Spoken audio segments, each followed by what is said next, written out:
Hello everyone, I'm Meteorologist Charlie Ironmonger. Thank you so much for joining me today for your 2 p.m. news and weather update from the First Alert Desk. Now, we have again been looking at pictures you guys have been sending in across eastern North Carolina. Those have been fantastic. We are going to get to those coming up in just a few moments, but we also again want to take a look at what we're seeing around eastern North Carolina live as it happens. And right now, our very own Hailey Hollinger is joining us from New Bern. Hailey, it was a cold and snowy night, not only through central Craven County, but across all of eastern North Carolina. But as far as conditions go, what are you seeing right now in New Bern? Yeah, Charlie, so I'm actually at the police department right now, and I did just talk to a traffic lieutenant, and he was telling me a little bit about what they had experienced over the last 12-ish hours. He told me that they had about 10 crashes since yesterday. So luckily that's a fairly low number, and what they have been seeing the most, and I have experienced too, is cars being stuck in the snow and a thin layer of ice underneath. And so as far as those roads go, they have been plowed. The plows are running, they're going through and all that good stuff. But there is still a good bit of snow on these roads for the most part, but it is slowly kind of melting. We're starting to see the pavement peek through here and there, but there are still a lot of things buried because of the plowing and whatnot. So it is still very important to try to stay home today if you can, and be very, very careful if you do have to go out, especially in a smaller vehicle rather than an SUV. Absolutely great advice there, Hailey. Really appreciate it. As far as what people are doing right now around New Bern, are you seeing people out? Are you seeing people enjoying the snow, or is it very much everyone just kind of is huddled inside waiting for it all to be over?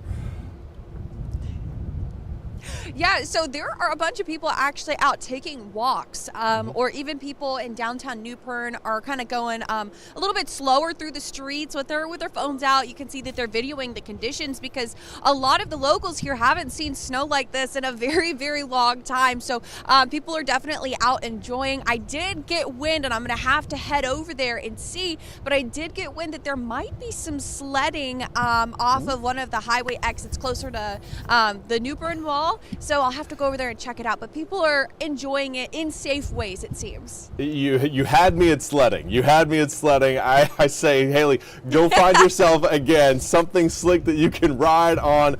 Go enjoy the sledding. Let me know how it is. But obviously, thank you so much for an update on the road conditions and of course, what we have seen over the past 24 hours. You mentioned earlier, again, 10 accidents. While that doesn't seem like a lot when compared to some of the other counties we've seen, still 10 accidents in a night for just one county. That is a lot, and people need to understand they need to stay off the road. So thank you again for being out, braving the elements. That was, again, Hailey Hollinger live in New Bern. We want to say big thank you to Hailey for joining us. Now, go and get your sledding on. We'll see you back here coming up in just a little bit. But for now, we want to turn our attention to Brandon Hardison, who right now is out driving around eastern North Carolina. Here is a look at the latest of what Brandon is seeing currently. Again, we're seeing more and more of the pavement. This is encouraging. This is encouraging. Seeing this, we may end up seeing school back in session coming up on Tuesday, depending again how effective DOT crews are as we make there's a car off in the ditch. That's the danger right there. There it is. But yeah, we may end up seeing DOT crews make enough progress to possibly have school back on Tuesday. Right now, I certainly know for Pitt County schools that they are going remote learning. I think most school districts, again, doing a remote learning or schools canceled type thing for tomorrow. Again, you can double check on our closings listing on our webpage, WITN.com. But again, this is a live look outside of Washington roads right now. And you can see we do still have some compact snow on the ground. Does look like Brandon may try to turn. This is, again, one of the main roads that you're, again, seeing obviously some big chunks of snow on the road there, but also some pavement. Does look like now Brandon's going to be turning off onto a side road to give us kind of an idea of what side roads are looking like. See how slow he's going to have to take that versus main roads. And this, again, is another part of the issue, is that side roads haven't seen the same sort of TLC as from the DOT that the main roads have gotten. So please, please, please stay off the roads if you can. They're clearly not great for travel, not looking as safe as we want them to. We've already seen, just in this past about 3-4 minutes, we've been watching Brandon's cam. We've already seen, again, one car off in the ditch. There could be more coming up. Hopefully there's not, but the idea is that it is still slick out there. You can still slide around, and driving is difficult. So please, if you don't have to be on the roads, don't go out on the roads. Big thank you to Brandon for, again, giving us that kind of in-depth look at what the roads are looking like right now across parts of Beaufort County. We now want to turn to your weather forecast. Everything is dry at this point from a precipitation perspective.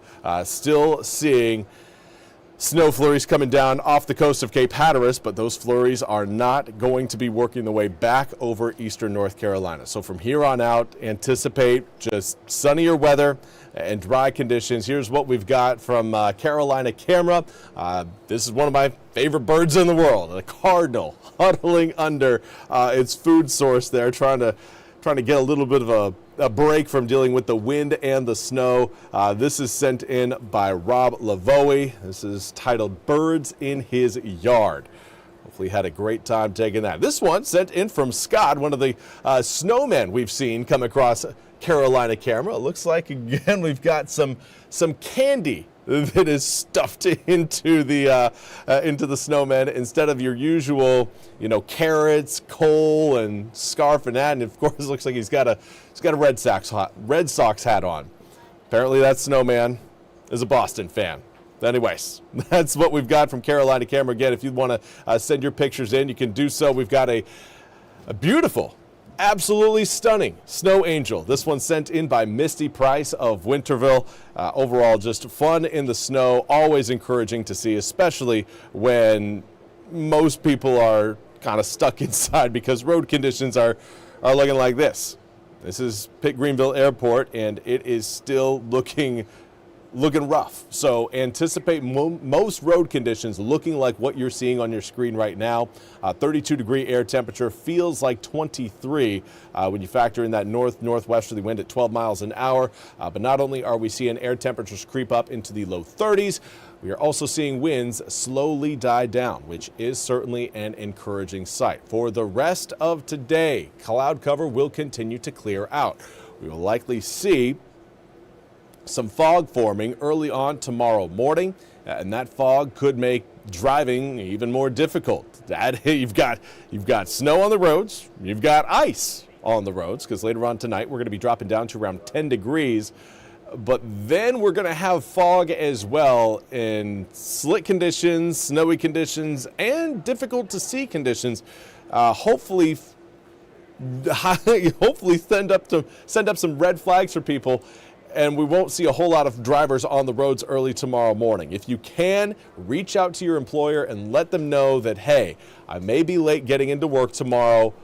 It's hard on the roads right now. While we are anticipating a little improvement, it will still be icy out there tomorrow morning. And with the addition of fog, it's only going to make things more dangerous. By Monday evening, again, we'll see another kind of quick passing of clouds rolling by. Not a lot to write home about there. Certainly no rain showers or any precipitation coming out of those clouds. That will change, though, as we make our way into Tuesday evening into Wednesday morning. That's our next opportunity for some moisture coming down. Right now, that moisture is looking like raindrops instead of snowflakes. Current air temperatures in the upper 20s to low 30s. Warmest spot on the map right now is Windsor at 34 degrees, ending up a little bit warmer than anticipated due to the increased sunshine, but it is still feeling cold thanks to the winds. Feels like we're between around 10 to 30 degrees depending on your location.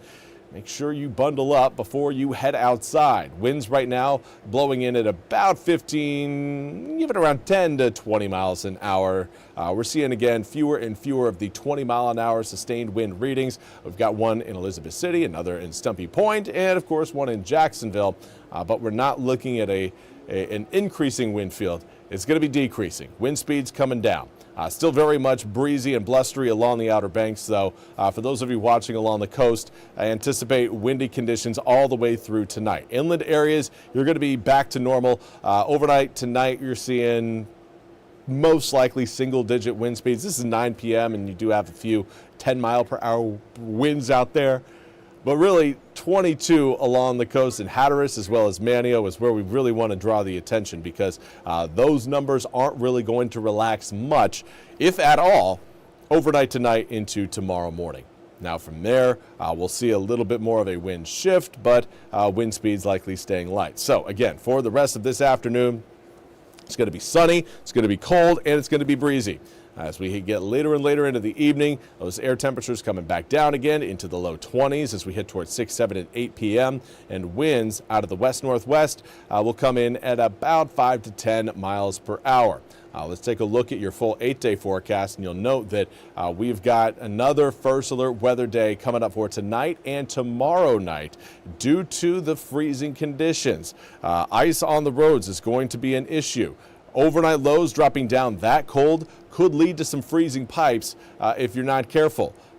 If you can, drip those pipes, drip the faucets tonight. That should help keep that moisture at least moving a little bit in your pipes, and that should help keep things from freezing. But with air temperatures down this cold, that is right now looking like one of the bigger dangers in eastern North Carolina, and that's again why we have it highlighted in red. Similar story coming up for Monday night into Tuesday. Maybe not quite as cold as what we're going to see tonight, but still frigid, cold enough to certainly freeze anything that's left over on the roads. And then we turn to Tuesday. Tuesday, a lot more melting is going to be happening. 41 degrees will help with that, along with some raindrops overnight Tuesday night into Wednesday. This is looking like a bit of a questionable forecast Tuesday night into Wednesday. Those overnight lows at 32 degrees could present a bit of an issue. I don't think we're going to be seeing ground temperatures drop all the way down in order to support any sort of snowflakes. But if we see those air temperatures down at 32 degrees or maybe a couple degrees lower, we could see some additional snowflakes fall. Now, with that said, the snowflakes will melt on contact with the ground. This is not going to start stacking on an already snowy eastern North Carolina. No, this is likely again going to be creating more of an ice issue than anything else. But I anticipate right now our air temperature staying above freezing through most of the night on Tuesday, leaving us with more of a melting effect versus an icing effect as we head into Wednesday. Now Thursday, 38 degrees, 45 on Friday, upper 30s for Super Bowl weekend, and then we're back to the low 40s as we hit next Monday. Now, how many inches of snow did Plymouth and Roper get? That's from Brenda Mason. Brenda, I do not have the latest numbers from the National Weather Service. Those should be coming out most likely between around 3 to 4 p.m. And that should answer that question. I believe if I were to put a guesstimate on it, I would say Roper probably saw about 10 inches. Plymouth maybe saw 10 to 11 inches, certainly close to a foot across Washington County. And in Greenville, again, most areas saw generally between around 8 inches, and I've seen some totals upwards closer to a foot, around 11 inches. As far as, the quality of this snow is some of the best I've ever had the pleasure of shoveling. Unfortunately, no way I'm building a snowman, sledding in it, or playing in it. That's from Tommy Hill. Well, Tommy, I'm glad you got a good shoveling session in. I know I'm going to have to face that reality when I get home. But until then, I hope you all have a fantastic rest of your Sunday. We'll be back with one more weather update coming up on the First Alert Desk at 3 o'clock. Until then, I hope you all have a fantastic rest of your weekend.